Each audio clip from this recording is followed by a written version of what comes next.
तो hello class 11 के students, आज के इस वीडियो में हम देखने वाले हैं रसायन संयोजन के नियम में स्थिर अनुपात का नियम, जो कि बहुत ही इजी है। हम इसको उदाहरण के साथ देखकर 5 मिनट 6 मिनट में ख़त्म करके पढ़ते हैं आगे के टॉपिक्स के। ठीक है, तो इसके पहले हमने देखा द्रव्यमान संरक्षण का नियम, जो कि इंपॉर्टेंट था, अच्छे से समझना उसको। हमने बहुत अच्छे से उसको समझा, रियल लाइफ उदाहरण भी आपको बताया था और केमिस्ट्री का भी उदाहरण आपको बताया था हमने। ठीक है, तो आज बारी है इसकी।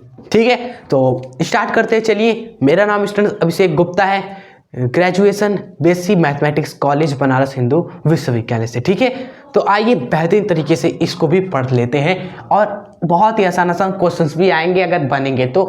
ठीक है, ज़्यादातर नियम ही पूछा जाता है। स्थिर अनुपात का नियम क्या है, समझाइए उदाहरण सहित। ठीक है, तो आइए देखते हैं क्या बोलता है। सबसे पहली बात तो स्टूडेंट्स, ये जो नियम है किसने दिया था वो याद रखें, और कब दिया था वो भी याद रखें आप सभी। ठीक है, ये एक फ्रांसीसी वैज्ञानिक ने दिया था। द्रव्यमान संरक्षण का नियम भी फ्रांसीसी वैज्ञानिक ने दिया था, लेवोजियर ने। और इसमें स्टूडेंट्स ये जो नियम है ये प्राउस्ट ने दिया था, फ्रांसीसी वैज्ञानिक थे ये हमारे। ठीक है, और कब दिया था? 1794 में। ठीक है, कई बुक में कुछ अलग लिखा हो सकता है, हमने सारे बुक्स में देखा किसी में कुछ लिखा है किसी में कुछ लिखा है। ठीक है, एनसीईआरटी में तो एक रेंज लिखा है स्टूडेंट्स की 1725 या 44 से 1801-2 ऐसे कुछ रेंज लिखा है, मतलब कि कंफर्म है ही नहीं कि कब ये नियम एग्जैक्ट दिया गया था। ठीक है, तो हमने इंटरनेट से निकाला एक फिक्स स्टूडेंट्स ईयर जो ज़्यादातर देखने को मिलता है 1794। वैसे आप लिख देंगे कुछ और भी, ठीक है, जो आपके स्कूल में या बुक में आपके स्पेसिफिक बताया गया है, तब भी कोई दिक्कत नहीं होगा। ठीक है, टेंशन मत लीजिएगा सन को लेकर। ठीक है, चलिए देखते हैं कि आखिर ये नियम क्या बोलता है। इसके अनुसार स्टूडेंट्स मेन पॉइंट हमारा ये लिखा हुआ है कि किसी रासायनिक यौगिक में अवयव तत्वों के भारों का अनुपात सदैव निश्चित रहता है। ठीक है, ये 2 लाइनें हैं जो हमने बहुत सिंप्लीफाई करके लिखी हुई है। आप बुक में पढ़ेंगे तो थोड़ा बहुत नहीं समझ में आएगा, लेकिन इसको पढ़ेंगे तो पूरा समझ में आ जाएगा आपको। और इसको याद कैसे करना है अभी बताते हैं।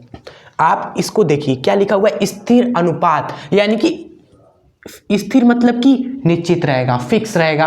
अनुपात रेशो, यानी कि अनुपात अनुपाती हुआ ना, यानी कि अनुपात हमेशा निश्चित रहेगा स्टूडेंट्स। किसका अनुपात निश्चित रहेगा भाई? यौगिक का। केमिस्ट्री में क्या है, कंपाउंडिंग है कि इसको मिला रहे हैं तो ये बन रहा है। केमिस्ट्री में सारा जो खेल है वो यौगिक से है। ठीक है, रासायनिक यौगिक से है। और रासायनिक यौगिक में क्या होते हैं, जैसे एक हम ले लेते हैं हमारी जिंदगी का आधार जल। ठीक है, H2O। H2O में क्या होता है स्टूडेंट्स? H2O एक हमारा यौगिक है रासायनिक, उसमें हाइड्रोजन है और ऑक्सीजन है। तो यौगिक में तत्व होते हैं, रासायनिक यौगिक में तत्व होते हैं। तत्व का अपना भार होता है, वो भार क्या होगा? हमेशा स्थिर रहेगा, सदैव फिक्स रहेगा। उनके भारों का अनुपात, उन तत्वों के भारों का अनुपात सदैव फिक्स रहेगा। इससे आपको याद हो गया होगा, केमिस्ट्री में है यौगिक में है तत्व का होता है अपना भार, और वो भार हमेशा क्या होगा? स्थिर रहेगा, निश्चित रहेगा। स्थिर मतलब कि निश्चित रहने वाला है सदैव स्टूडेंट्स। ठीक है, यही है हमारा स्थिर अनुपात का नियम। आप बताइए, आप कभी भूलोगे? एक बार पढ़ लिया ना तो बस दोबारा आपको नहीं देखना है। हाँ, नोट्स बना लीजिए कि एग्जाम से पहले एक बार देख ले। ठीक है, चलिए, तो अब आइए उदाहरण लिख देते हैं। जैसे H2O में क्या है? H2O में स्टूडेंट्स, भाई चल जा, एक मिनट। H2O में क्या है स्टूडेंट्स? H2O में हमारे हाइड्रोजन व ऑक्सीजन है।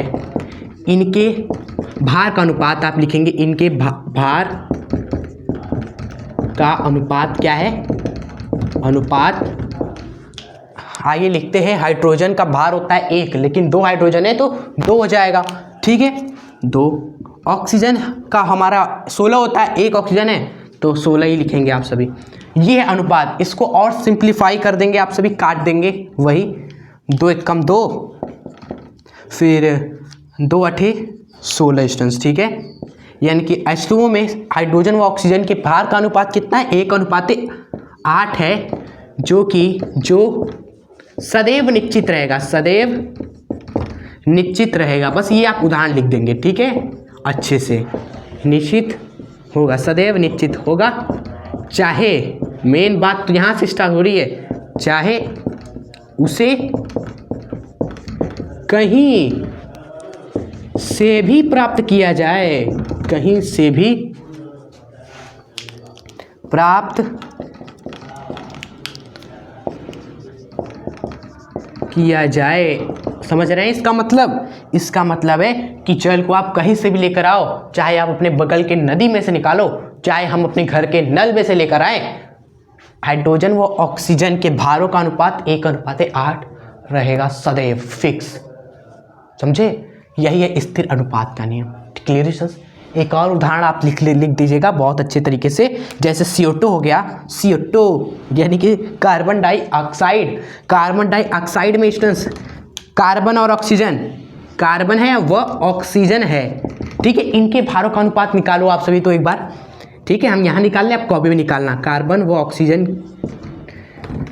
ऑक्सीजन है, इनके भारों का अनुपात देखते हैं कौन निकालता है। इनके भारों का अनुपात भैया, कार्बन का होता है 12, 6 दूनी 12, ठीक है।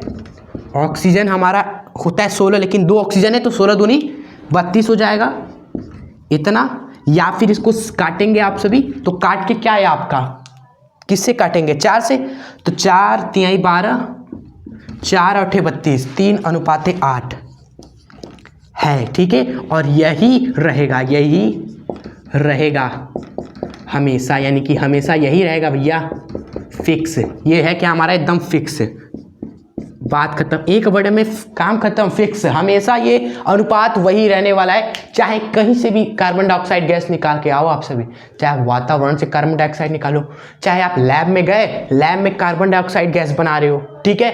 लैब में कैसे बनाएंगे? देखो, आप भूल गए ना द्रव्यमान संरक्षण के नियम में आपने क्या देखा था स्टूडेंट्स? CaCO3 को आप गर्म करो, कार्बन डाइऑक्साइड गैस निकलता है भाई, निकलता है कि नहीं? बिल्कुल निकलता है। तो लैब में आप कार्बन डाइऑक्साइड बनाओ या फिर आप वातावरण में से कार्बन डाइऑक्साइड लेकर आओ, दोनों में कार्बन व ऑक्सीजन का भारों का अनुपात 3:8 रहने वाला है, ठीक है। ये फिक्स रहेगा अनुपात हमेशा।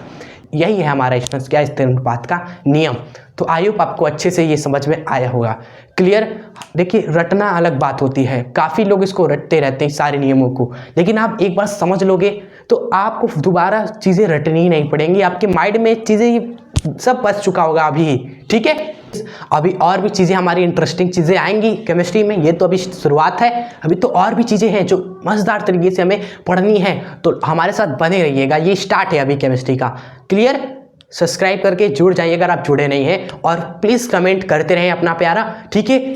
एक स्टूडेंट्स कह रहे थे कि आप 1 शॉट में क्यों नहीं पूरा करवा देते चैप्टर, ठीक है। देखिए, ज़रूर करवा देंगे, ऐसा बात नहीं है कि हम नहीं करवा सकते, लेकिन सिस्टम भी तो होना चाहिए। एक मोबाइल से वीडियो बनाने में स्टूडेंट्स जो स्टोरेज चाहता है उतना स्टोरेज के हिसाब से वीडियो शूट करना होता है, ठीक है। अब 1 शॉट कम से कम 2-3 घंटे चला जाएगा, एक चैप्टर में बहुत सारी चीज़ें हैं इंपॉर्टेंट वाली चीज़ें, उस पर सवाल हो गया, ये सब कुछ, तो उतना स्टोरेज चाहिए होगा, ठीक है। और लाइट वगैरह सब कुछ ज़रूरत होता है, तो जो हमारा हो सकता है हम आपके लिए 100% करेंगे। अगर वो सिस्टम हमारे पास हो जाएगा तो हम 1 शॉट भी आपके लिए लेकर आएंगे, आप चिंता मत कीजिएगा, ठीक है। और भी कोई डाउट हो हमसे पूछते रहें, ठीक है। हंसते रहें और आगे बढ़ते रहें और मचाते रहें। जय हिंद, वंदे मातरम।